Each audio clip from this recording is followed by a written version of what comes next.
তৃণমূল সরকারের আমলে আদিবাসী উন্নয়নে একের পর এক প্রকল্প চালু, ভাতা, শিক্ষা সহায়তা ও সামাজিক নিরাপত্তা কর্মসূচি চালু হয়েছে।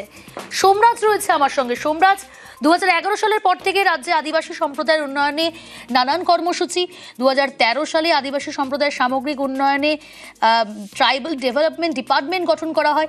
সব মিলিয়ে একাধিক উন্নয়ন হয়েছে। দেখো, একদমই 2011 পর থেকে আদিবাসীদের উন্নয়নের জন্য একাধিক প্রকল্প রাজ্য সরকার নিয়েছে, যার মধ্যে রয়েছে জয় জোহার। অর্থাৎ এই জয় জোহারের ক্ষেত্রে যারা বয়সে প্রবীণ তাদেরকে প্রতি মাসে 1000 টাকা পেনশন দেয় রাজ্য সরকার। শিক্ষাশ্রী স্কলারশিপ আদিবাসী ছাত্রছাত্রীদের জন্য চালু করেছে রাজ্য সরকার। এমনকি চালু করা হয়েছে পোস্ট মেট্রিক স্কলারশিপ আদিবাসী ছাত্রছাত্রীদের জন্য। এছাড়াও যেটা সব থেকে গুরুত্বপূর্ণ, আদিবাসীদের সামগ্রিক উন্নয়ন ব্যবস্থা পরিচালনা করার জন্য একাধিক পরিকাঠামোগত নির্মাণ, বিশেষ করে আদিবাসী ছাত্রছাত্রীদের জন্য হোস্টেল নির্মাণ সহ একাধিক পরিকল্পনা রাজ্য সরকার এই মুহূর্তে কার্যকর করেছে। গত কয়েক বছরে রাজ্য সরকারের তরফে এই প্রকল্পগুলির পাশাপাশি লক্ষ্মীর ভান্ডার প্রকল্পে 1700 টাকা করে পেয়েছেন। বর্তমানে তুমি জানো ইতিমধ্যে লক্ষ্মীর ভান্ডারের আর্থিক সহায়তা বাড়ানো হয়েছে এবং যারা আদিবাসী মহিলা রয়েছেন তারা বর্তমানে লক্ষ্মীর ভান্ডার প্রকল্পের অধীনে 1700 টাকা করে পাচ্ছেন। এছাড়া যেটা সব থেকে গুরুত্বপূর্ণ সেটা হচ্ছে এই সরকারের আমল, অর্থাৎ 2011 সালের পর থেকে সাঁওতালি ভাষাকে সরকারি স্বীকৃতি দেওয়া হয়েছে। কিন্তু তাই নয়, অলচিকি ভাষায় বই তৈরি করা হয়েছে, পাঠ্যপুস্তক তৈরি করা হয়েছে এবং অলচিকি ভাষায় বিশেষ করে আদিবাসী অধ্যুষিত জেলাগুলিতে প্রাথমিক ও মাধ্যমিক স্তরের পঠন পাঠন শুরু হয়েছে। তুমি জানো যে 2017 সালে ঝাড়গ্রাম বিশ্ববিদ্যালয় তৈরি করা হয়েছিল। এই ঝাড়গ্রাম বিশ্ববিদ্যালয় বিখ্যাত সাঁওতালি লেখক সাধু রামচাঁদ মুর্মুর নামে এই বিশ্ববিদ্যালয়ের নামকরণ করা হয় 2021 সালে। পুরুলিয়ায় সিধু কানু বিশ্ববিদ্যালয় এবং ঝাড়গ্রাম বিশ্ববিদ্যালয়, এই দুই বিশ্ববিদ্যালয়ে সাঁওতালি ভাষায় পড়ানো হয়। এমনকি সাঁওতালি ভাষায় শিক্ষক শিক্ষিকাও নিয়োগ করা হয়েছে সম্প্রতি রাজ্য সরকারের তরফে। অর্থাৎ আদিবাসীদের উন্নয়নের জন্য রাজ্য সরকার বিভিন্ন ক্ষেত্রে একাধিক পরিকল্পনা নিয়েছে, একাধিক প্রকল্প নিয়েছে, একাধিক কর্মসূচিও কার্যকর করেছে। এমনটাই নবান্ন সূত্র খবর। বেশ,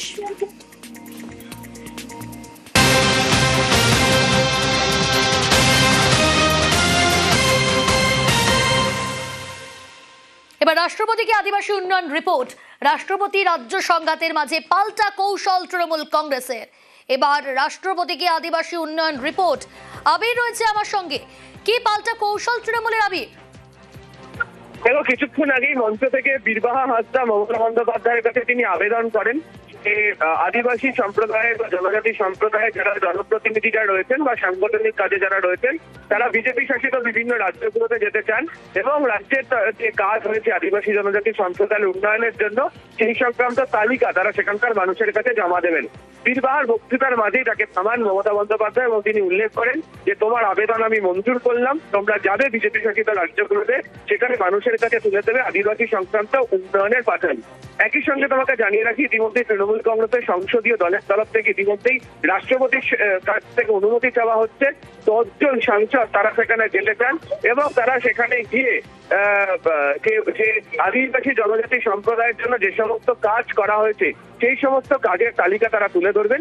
এছাড়া দলীয় স্তরে সিদ্ধান্ত নেওয়া হয়েছে, একাধিক সাংসদ বিধায়ক যারা নেতা রয়েছেন তাদেরকে দায়িত্ব দেওয়া হয়েছে যে সমস্ত আদিবাসী জনজাতি সম্পূর্ণ যে সমস্ত বিধানসভাগুলি রয়েছে সেখানে গিয়েও তারা যে কাজ করেছেন 2011-র আগে এবং 2011-র পর থেকে সেই সংক্রান্ত তালিকা তারা তুলে দেবেন। একই সঙ্গে রাষ্ট্রপতির কাছে তারা আবেদন জানাতে চলেছেন যে কেন এখনো পর্যন্ত অপরাজিতা অব্দি আটকে রাখা হচ্ছে, সেটা কেন ছাড়া হচ্ছে না, এবং একই সঙ্গে লক্ষ্মীর ভান্ডারের মতো প্রকল্পে কি ধরনের সুবিধা এছাড়া আরো একাধিক প্রকল্পের ক্ষেত্রে আদিবাসী জনজাতি সম্প্রদায়ের মানুষকে দেওয়া হয় সেই কৌশল প্রচারের ক্ষেত্রে তুলে নিয়ে আসছে তৃণমূল কংগ্রেস। তারই রেস করে সিদ্ধান্ত গ্রহণ করছে তৃণমূল কংগ্রেসের শীর্ষ নেতৃত্ব। বেশ,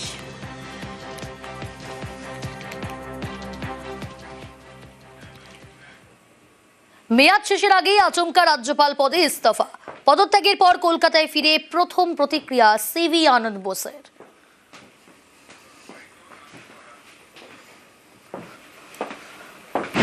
Wherever there is an entry, there is an exit. I have completed 1,200 days as governor here, which in cricket terms means 12 centuries I have won. That's enough. There is a time to stop. I thought this is the right time for me to go to the exit.